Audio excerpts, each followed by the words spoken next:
चलिए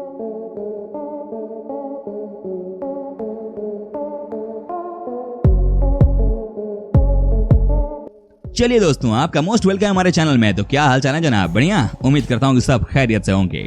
दोस्तों, विश्व के इतिहास में 13वीं सदी शायद सबसे ज्यादा खूनी सदी रही होगी। ये वो सदी थी जिसमें मंगोलों का कहर चीन से लेकर रूस तक और फिर बगदाद और पोलैंड तक बरपा।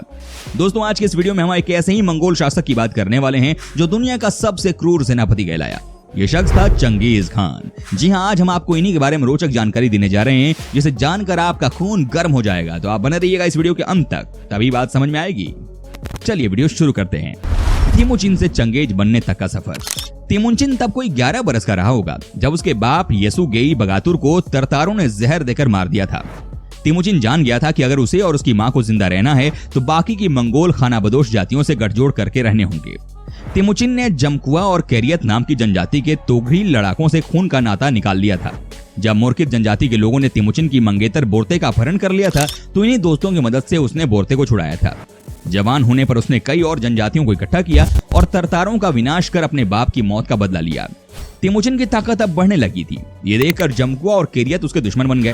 ताकत की चाह ने उन्हें तिमुचिन के हाथों मरवा डाला और फिर 1206 में मंगोलों के सभा कुर्लित ने उसे अपना सरदार या कैगन घोषित कर दिया। मंगोलों के इतिहास पर सबसे मौलिक किताब a secret history of Mongol में इस घटना का जिक्र कुछ यूं है।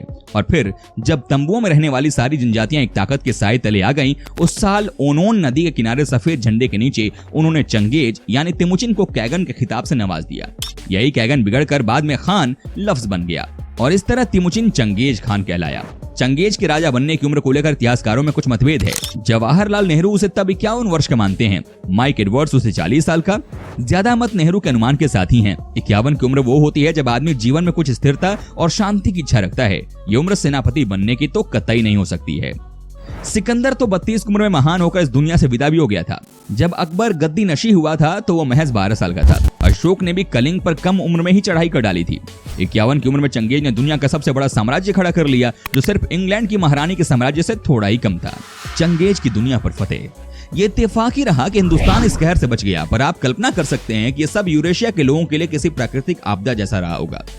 सिकंदर तो 32 की उम्र में महान होकर इस दुनिया से विदा भी हो गया था। जब अकबर गद्दी नशी हुआ था तो वो महज 12 साल का था। अशोक ने भी कलिंग पर कम उम्र में ही चढ़ाई कर डाली थी।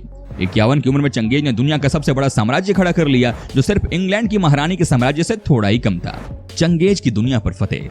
ये इत्तेफाक ही रहा कि हिंदुस्तान इस कहर से बच गया, पर आप कल्पना कर सकते हैं कि ये सब यूरेशिया के लोगों के लिए किसी प्राकृतिक आपदा जैसा रहा होगा। मानो जैसे कोई ज्वालामुखी फट गया हो, जैसे कोई भूकंप आया हो, जिसके सामने इंसान कुछ नहीं कर सकता। चंगेज के घोड़े पूरी एशिया और यूरोप के ज्यादातर भाग को रौंद रहे थे।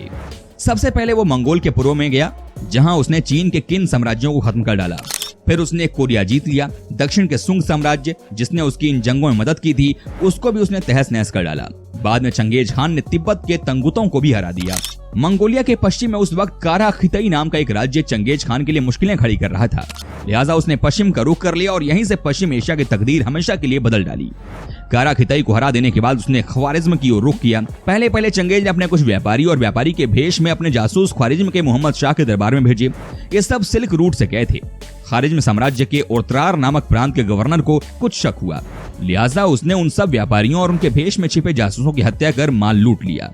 जब चंगेज को यह मालूम हुआ तो उसने भुनभुना कर अपने राजदूत को शाह के पास भेजा और कहा कि ओरत्रार के गवर्नर को उसके हवाले किया जाए। शाह ने उस राजदूत का सर काटकर चंगेज को पेश कर दिया। उसे ये नागवार था, पर जैसा एक सेनापति को बर्ताव करना चाहिए उसने वही किया। उसने कोई हड़बड़ी नहीं की, पर बदला लेने का मन जरूर बना लिया। अच्छा दोस्तों, वीडियो में आगे बढ़ने से पहले जरिए बताइए ना कि आप हमारा वीडियो कहां से टकटकी लगाकर देख रहे हैं जनाब? बताइए जरा। बता रहे हैं? अरे वाह, क्या बात है। चलिए वीडियो में आगे बढ़ते हैं। चंगेज की सफलता के कारण। रॉबर्ट ग्रीन चंगेज की सफलता का कारण उसकी सेना की चपलता, उसके शानदार घुड़सवार और हथियार के तौर पर आग के गोलों के इस्तेमाल को मानते हैं। ग्रीन ख्वारिज्म पर चंगेज की फतह को चीनी जंग की धीरे धीरे तेज रणनीति का अंजाम मानते हैं। वहीं नेहरू ने उसके अनुशासन के साथ साथ उसकी हल्की और तेजी से काम करने वाली उसकी सेना को इस कामयाबी की वजह माना है। चंगेज का लाव लश्कर हल्का ही होता था। बर्बरता। चंगेज खान जहां भी गया उसने तबाही का ऐसा मंजर खड़ा किया कि बाद के राजा उसके खिलाफ सिर नहीं उठा सकते थे। वो खानाबदोश जिंदगी का रहनुमा था। उसे शहरों और उनकी जिंदगी से कोई लगाव न था, इसीलिए उसने शहर के शहर तबाह कर डाले। चंगेज खान का मजहब।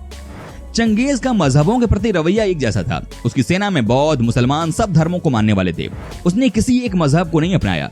नेहरू लिखते हैं कि जब मंगोलों की ताकत बेहद बढ़ गई थी तो वेटिकन के पादरियों ने उन्हें ईसाई बनाने की कोशिश की। चंगेज नाम के पीछे खान का मतलब ये नहीं था कि वो मुसलमान था। चंगेज शिमनिज्म धर्म का अनुयायी था।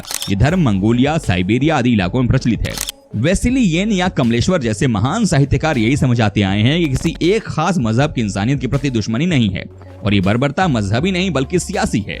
शायद यही कारण है कि मंगोलियाई चंगेज खान को शैतान की औलाद नहीं बल्कि एक महान राजा मानते हैं। तो दोस्तों ये थे चंगेज खान से जुड़े कुछ बेहद ही चौंकाने वाले सच। दोस्तों उम्मीद करता हूं कि आपको हमारा ये एपिसोड पसंद आया होगा। साथ ही दोस्तों अगर आपको इस वीडियो पर कोई राय देनी है तो आप हमें कमेंट करके अपना फीडबैक दे सकते हैं। और हाँ, अगर आप हमारे चैनल पर नए हैं तो प्लीज चैनल को सब्सक्राइब जरूर कर दीजिएगा, क्योंकि हम आपके लिए रोज इस तरह के वीडियो बनाते रहते हैं। दोस्तों अपना ख्याल रखिएगा, मिलेंगे अगले एपिसोड में, तब तक के लिए take care and bye bye. Take care.